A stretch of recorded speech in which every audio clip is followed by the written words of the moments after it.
ఇది ఒక సాధారణ క్రైమ్ స్టోరీ కాదు. దేశాన్ని ఒక్కసారిగా కుదిపేసిన దిశ కేస్.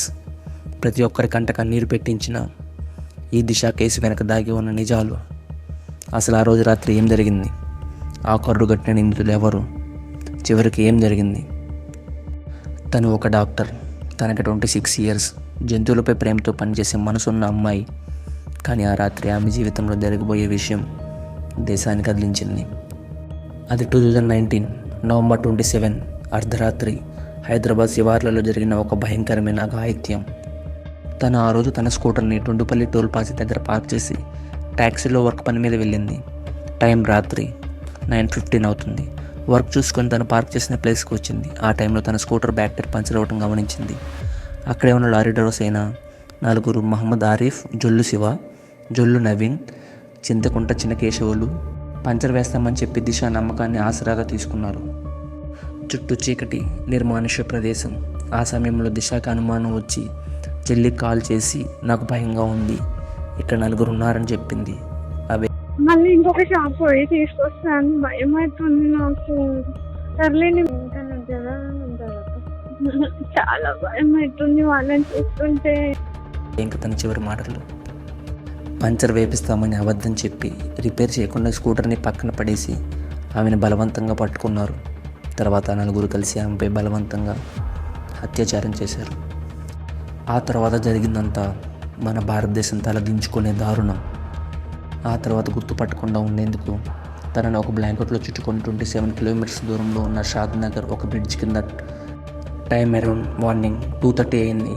ఆ టైంలో ఆమెపై పెట్రోల్ పోసి నిప్పండించారు. తర్వాత మార్నింగ్ అటు సైడ్ వెళ్తున్న ఒక రైతు బ్రిడ్జ్ కింద కాలుతున్న హ్యాండ్ చూసి వెంటనే భయంతో పోలీసులకు కంప్లైంట్ చేశాడు. వెంటనే ఆ ప్లేస్ చేరిన పోలీసులు కేసు రిజిస్టర్ చేసి ఇన్వెస్టిగేషన్ స్టార్ట్ చేశారు.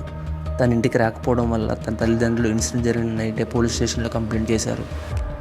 కేసు నమోదు కాగానే దేశవ్యాప్తంగా నిరసనలు, ఆందోళనలు, ప్రజల నుండి ప్రభుత్వానికి తీవ్ర ఒత్తిడి. తర్వాత పోలీసులు రంగంలోకి దిగారు. తన ఫోన్ కాల్ డేటా, ఆ రోజు రాత్రి టోల్ ప్లాజా వద్ద ఉన్న సీసీటీవీ ఫుటేజ్ని బట్టి నిందితులను 72 గంటల్లోనే గుర్తించారు. విచారణలో షాకింగ్ నిజాలు బయటపడ్డాయి.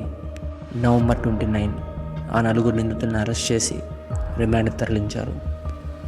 అది December 6, 2019 మార్నింగ్ విచారణలో భాగంగా దిశ వస్తువులని, ఆయుధాలని రికవరీ చేయడానికి నిందితులని ఘటనా ప్లేస్కి తీసుకెళ్లారు పోలీసులు. అక్కడ ఊహించిన ఘటన జరిగింది. పోలీసు వాళ్ళు చెప్పిన ప్రకారం నిందితులు వెపన్స్ను లాక్కొని పారిపోయేందుకు ప్రయత్నించారని, ఆత్మరక్షణ కోసం పోలీసులు జరిపిన కాల్పుల్లో నలుగురు నిందితులు మృతి చెందారని పోలీసు వాళ్ళు చెప్పారు. ఈ వార్త బయటకు రాగానే దేశమంతా ఆనందంతో, ఉద్వేగంతో ఊగిపోయింది. కానీ కొంతమంది ఎన్కౌంటర్ని ఫేక్ ఎన్కౌంటర్గా అన్నారు. దీనిపై ఇంకా న్యాయ పోరాటం కొనసాగుతుంది. దిశ ఘటన మన సమాజంలో స్త్రీలకు రక్షణ ఎంత అవసరమో మరోసారి గుర్తు చేసింది. ఆమెకు న్యాయం జరిగిందని కొందరు అనుకున్న ఈ కేసులోని కొన్ని అంశాలు ఇంకా మిస్టరీగానే మిగిలిపోయాయి. దిశ పేరు మాత్రమే కాదు, అది ఒక సంకేతం. ఇది ప్రతి అమ్మాయి కథ. ఇది మన సమాజానికి ఒక హెచ్చరిక. మహిళలకు సురక్షితే నిజమైన న్యాయం. మనం మార్చాలి.